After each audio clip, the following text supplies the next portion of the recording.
Ladies and gentlemen, welcome to the backstory. If you're new here, kindly hit that subscribe button and the notification bell down below so that you can be notified when we post a new video.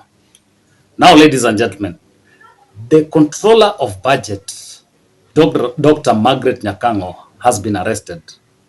She was arrested while attending a seminar in Mombasa over an alleged crime she committed in 2016. Remember, Dr. Nyakang'O came into office on 4th November 2019. And if it's something that was that very damaging to her reputation, why did they raise that in 2019? Or could the arrest be connected to or linked to the expose she gave to Parliament like some months back? I want you to listen in and tell me what you think. The other area is borrowing without a plan. This one, I'm using it in a very colloquial sense, in the sense that I have been approving payments of public debt, and I've looked at what we are paying for. Many of those things cannot be identified. You just find a name of why we borrowed. You cannot trace it to anything. You cannot tell what the money was spent for, and therefore there was no economic gain from that borrowing. It is just like taking Fuliza and then you go to the bar and drink it all. You go back home, you'll find your family hungry, and you'll find all those other things. So I don't really need to gainsay this. That is what we have been doing for a long time. I have discussed with the Auditor General and we have said, can we track these loans and see what we did with them? Yes, I think it will help us going forward. But just so you know, honorable members, I did a report to the Committee on Public Debt, and they told me, please check on the loans which we have taken recently in 2022. Tell us if we can link them with a project. They were shocked. We could not.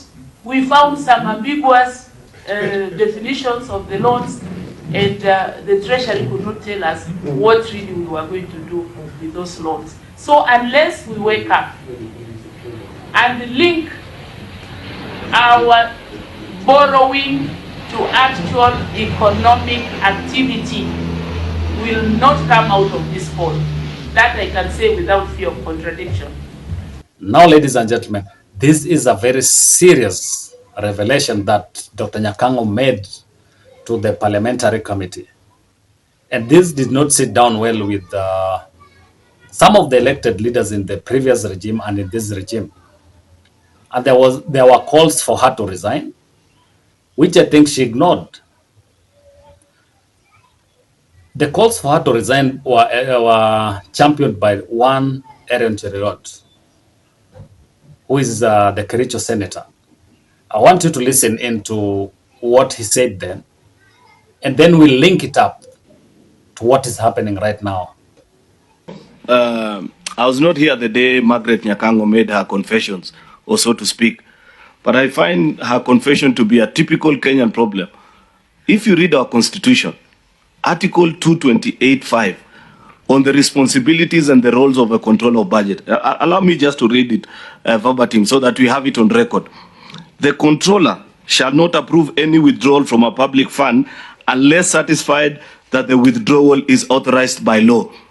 So here you have the person that the Constitution has given the responsibility of ensuring that any withdrawal from the public kitty is her mandate. Then she comes before the committee and tells us, I have seen this being budgeted elsewhere and I don't know how money is being lost. Surely, with that confession, I thought probably we should have asked her to resign.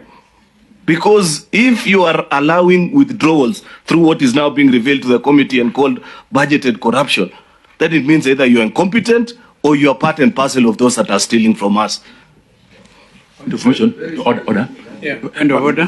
Honorable Chairs, there's a statement which is circulating attributed to the CS for National Treasury, dated today, is a statement in response to the allegations by the Controller of Budget. I just wanted to answer Professor Ndungu, perhaps address the issue in your statement, because it has just come before us now, on page 2, where you claim that for financial year 2022-2023, approved budget for personal allowances for the Office of the Controller of Budget was Kenya shillings 7.3 million, which was reduced to Kenya shillings 700,000 in the supplementary budget. Yet actual expenditure was only Kenya shillings 50,000. And now come this financial year, you still go ahead to budget for Kenya shillings 7.5 million.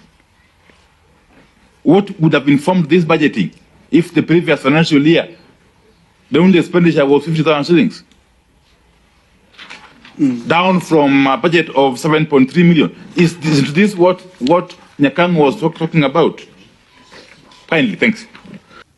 Now, ladies and gentlemen, after listening to Aaron Cheriot, I can authoritatively tell you that whatever is happening right now is linked to whatever Dr. Nyakang'o told the parliamentary committee, the expose.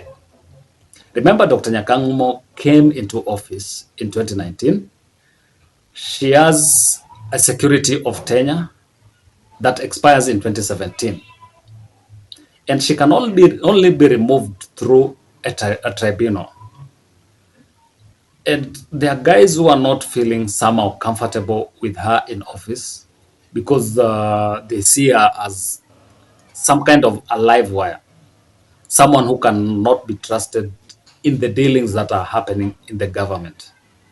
So it could be that there are guys who are scheming behind the scenes to find a way of removing her from office now that she has refused to resign.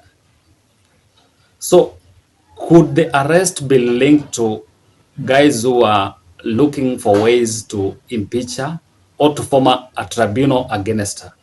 And once the tribunal is formed, I know she will be presented with two scenarios. One, to resign peacefully and go home and maybe take a retirement package or something like that. Or she is dragged through the tribunal. All the doubts will be revealed. And I don't think she will be comfortable going through the tribunal way. And my hunch tells me that eventually Dr. Nyakang'o will resign and somebody else who is friendly to the current regime will take over. That is my thinking and that is my analysis for today. We'll still go deep down to get more info about her arrest and all the political links to this arrest and keep you guys posted and updated on the happenings around Dr. Nyakang'o. Until next time, adios.